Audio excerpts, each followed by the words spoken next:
दोस्तों नमस्कार, हिंदी कुंज में आप सभी लोगों का स्वागत है। आज हम लोग बात करने चल रहे हैं अज्ञेय प्रयोगवाद के जनक हैं या फिर अज्ञेय और प्रयोगवाद में क्या संबंध है। यदि आप हिंदी कुंज चैनल में पहली बार आए तो यूट्यूब पर हिंदी कुंज चैनल को सब्सक्राइब कर लें ताकि आपको हिंदी भाषा और साहित्य की उपयोगी जानकारी प्राप्त होती रहे। तो बात करते हैं हिंदी साहित्य इतिहास के अंतर्गत अज्ञेय प्रयोगवाद के जनक हैं।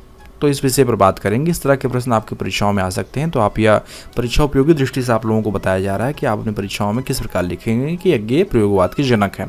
देखिए, शुरुआत करते हैं। प्रयोग का अर्थ होता है नई बात कहना अथवा किसी पुरानी बात को नए ढंग से कहना। इस प्रकार युग विशेष की आवश्यकताओं एवं परिस्थितियों के अनुरूप काव्य रचना को प्रगति या प्रयोगशील कहा जाएगा। प्रकृतिवाद काव्य की प्रतिक्रिया स्वरूप कवियों ने एक नई प्रकार की कविता को जन्म दिया, जिसे प्रयोगवाद कहा जाता है। काव्य में अनेक प्रकार के नए नए कलात्मक प्रयोग किए गए, इसलिए इस कविता को प्रयोगवादी कविता कहा जाता है। प्रयोगवादी काव्य में शैलीगत एवं व्यंजनागत नवीन प्रयोगों की प्रधानता होती है। डॉक्टर गणपति चंद्र गुप्त जी कहते हैं, नई कविता नए समाज के नए मानव की नई वृत्तियों की नई अभिव्यक्ति नई शब्दावली में है, जो नए पाठकों के नए दिमाग पर नए ढंग से नया प्रभाव उत्पन्न करती है। प्रकृतिवाद की तरह प्रयोगवाद भी छायावाद के व्यक्तिवाद का विद्रोह स्वर है। इस धारा के कवियों में एक मत और एक स्वर नहीं है। जीवन, धर्म, समाज, राजनीति आदि के विषय में ही नहीं, कथा, वस्तु, शैली, छंद, तुक व कवि धर्म के विषय में भी व्यापक मतभेद है। यदि इनमें कोई समानता होती है तो केवल इस अर्थ में कि सबने भाषा शैली के क्षेत्र में अनेक नए प्रयोग किए हैं। प्रयोगवादी कवि कहते हैं कि प्रयोग उनका साध या इष्ट नहीं है, अपितु इस काव्य की धारा के माध्यम से उन्हें जो नवीन सत्य की उपलब्धि होती है उसे समष्टि तक पहुंचाने की चेष्टा करना उनका लक्ष्य है। यही उनका प्रयोग भी है। तो इन कवियों ने कविता के भाव जगत की उपेक्षा कर शिल्प तथा वैचित्र विधान की ओर अधिक ध्यान दिया है। प्रयोगवाद शब्द का सर्वप्रथम प्रयोग सन 1946 ईस्वी में शमशेर बहादुर सिंह द्वारा न्याय साहित्य में प्रकाशित तार सप्तक की आलोचना में हुआ। हम बात करेंगे तार सप्तक के कवियों के बारे में। तो प्रयोगवाद के प्रवर्तक होने का श्रेय अज्ञेय जी को प्राप्त है। सन 1943 में उन्होंने 7 प्रयोगवादी कवियों की रचनाएं तार सप्तक पहले में प्रकाशित हुई, जिसमें अज्ञेय ने प्रयोगवाद के समर्थन में एक बड़ी भूमिका भी लिखी। उसमें अज्ञेय सहित जिन अन्य कवियों की रचनाएं उनके वक्तव्य सहित संकलित है वे हैं मुक्तिबोध, नेमिचंद्र, भारत भूषण अग्रवाल, प्रभाकर माचवे, गिरिजा कुमार माथुर और डॉक्टर राम विलास शर्मा। तो पहले तार सप्तक में है मुक्तिबोध, नेमिचंद्र, भारत भूषण अग्रवाल, प्रभाकर माचवे, गिरिजा कुमार माथुर और डॉक्टर राम विलास शर्मा। तार सप्तक दूसरे में अज्ञेय जी ने सन 1951 में प्रकाशित करा, जिसमें भी 7 कवियों की रचनाएं उनके वक्तव्य सहित प्रकाशित हैं। और इन कवियों का नाम है भवानी प्रसाद मिश्र, शकुंतला माथुर, हरिनारायण व्यास, शमशेर बहादुर सिंह, नरेश मेहता, रघुवीर सहाय और धर्मवीर भारती। ये सभी हैं तार सप्तक दूसरे में। और तीसरा सप्तक 1959 में तीसरा तार सप्तक प्रकाश में आया। इसमें भी 7 कवियों की रचनाएं उनके वक्तव्य सहित प्रकाश में आई हैं। और उन कवियों का नाम है प्रयाग नारायण त्रिपाठी, मदन वात्सायन, केदारनाथ सिंह, कुंवर नारायण, विजय देव नारायण शाही, सर्वेश्वर दयाल सक्सेना और कीर्ति चौधरी। अतः यह कहा जा सकता है कि तार सप्तकों के माध्यम से प्रयोगवाद को गति प्रदान करने का श्रेय अज्ञेय जी को प्राप्त है। अज्ञेय द्वारा प्रयोगवाद का प्रवर्तन मात्र तार सप्तकों के संपादन प्रकाशन तक ही सीमित नहीं है। उन्होंने अपने विभिन्न वक्तव्यों द्वारा प्रयोगवादी काव्य के लिए उपयुक्त मानसिक पृष्ठभूमि भी उत्पन्न करने की चेष्टा की है।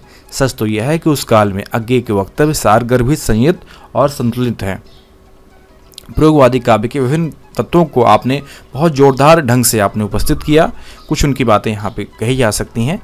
ये 7 अन्वेषी हैं। उनके तो एकत्र होने का कारण यही है कि वे किसी एक स्कूल के नहीं हैं या किसी एक मंजिल पर पहुंचे हुए नहीं हैं। अज्ञेय जी का कहना है, जो व्यक्ति का अनुभूत है उसे समष्टि तक कैसे उसकी पूर्णता में पहुंचाया जाए, यह पहली समस्या है जो प्रयोगशीलता को ललकारती है। साधारणीकरण का नया अर्थ देते हुए अज्ञेय कहते हैं, जब चमत्कारिक अर्थ मर जाता है और अविधेय बन जाता है, तब उस शब्द से रागोत्तेजक शक्ति भी क्षीण हो जाती है। उस शब्द से रागात्मक संबंध स्थापित होता है। कभी तक उस अर्थ की प्रतिपत्ति करता है जिससे पुनः राग का संचार हो और पुनः रागात्मक संबंध स्थापित हो। साधारणीकरण का अर्थ यही है।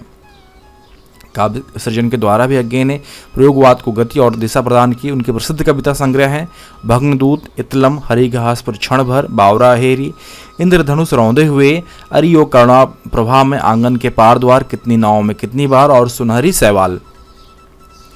प्रयोगवादी नूतन काव्यधारा में प्रयोग को एक मात्र साध्य माना गया है। पुरानी परंपराओं को निष्क्रिय घोषित किया गया है, पुरानी उपलब्धियों को निरर्थक बताया गया है। कविता को जनजीवन से उत्पन्न मानकर नगर के वातावरण अथवा शहरी परिवेशों से उद्भूत स्वीकार किया गया है। जीवन के साथ साथ शब्दकोश को भी कच्चा माल माना गया है। अज्ञेय को ही प्रयोगवाद का जनक और उन्नायक माना जा सकता है, क्योंकि उन्होंने अपने सहित 20 नए कवियों को प्रकाश में लाने का पुनीत कार्य किया है। डॉक्टर द्वारका प्रसाद सक्सेना जी कहते हैं, इस तरह अज्ञेय एक नूतन विचारधारा को लेकर चलने वाली कवि ही नहीं, अपितु नूतन काव्यधारा को चलाने वाले कतिपय अन्वेषी कवियों को हिंदी पाठकों को सम्मुख लाकर खड़े कर देने वाले कवि नेता भी हैं।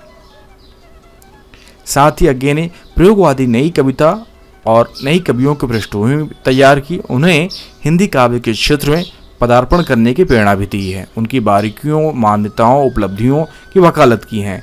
वो एक जज के रूप में निर्णय देते हुए उनका मूल्यांकन भी करते हैं। अतः अज्ञेय न केवल प्रयोगवादी नूतन काव्यधारा के एक बहुत महान कवि हैं, अपितु इस धारा के कवियों को प्रकाश में लाने वाले, उन्हें नवीनता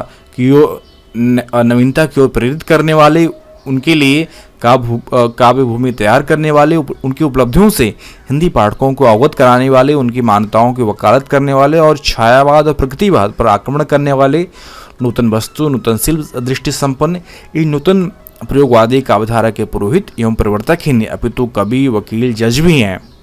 और इन तीनों गुणों से अभिभूत होने के कारण अज्ञेय इस प्रयोगवादी काव्यधारा में प्रवर्तक स्थान के अधिकारी हैं।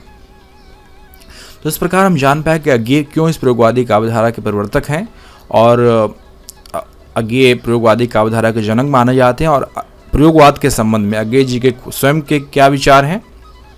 और प्रयोगवाद तार सप्तकों के माध्यम से आया और 3 तार सप्तक प्रकाशित हुए हैं, जिनमें कौन कौन कवि पहले, दूसरे और तीसरे में रहे हैं, इन सभी को नाम आप लोगों को बताया गया है और प्रयोगवाद के संबंध में एक संक्षिप्त व्याख्या की गई है।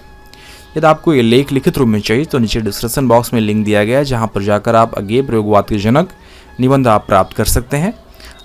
यदि आपको हिंदी साहित्य के इतिहास से संबंधित और अधिक नोट्स चाहिए अपने विषय अध्ययन से संबंधित, तो आप hindigoin.com को विजिट करें, वहाँ पे आपके लिए उपयोगी अध्ययन सामग्री उपलब्ध कराई गई। आशा करता हूँ कि वीडियो आपके लिए उपयोगी सिद्ध होगा। धन्यवाद।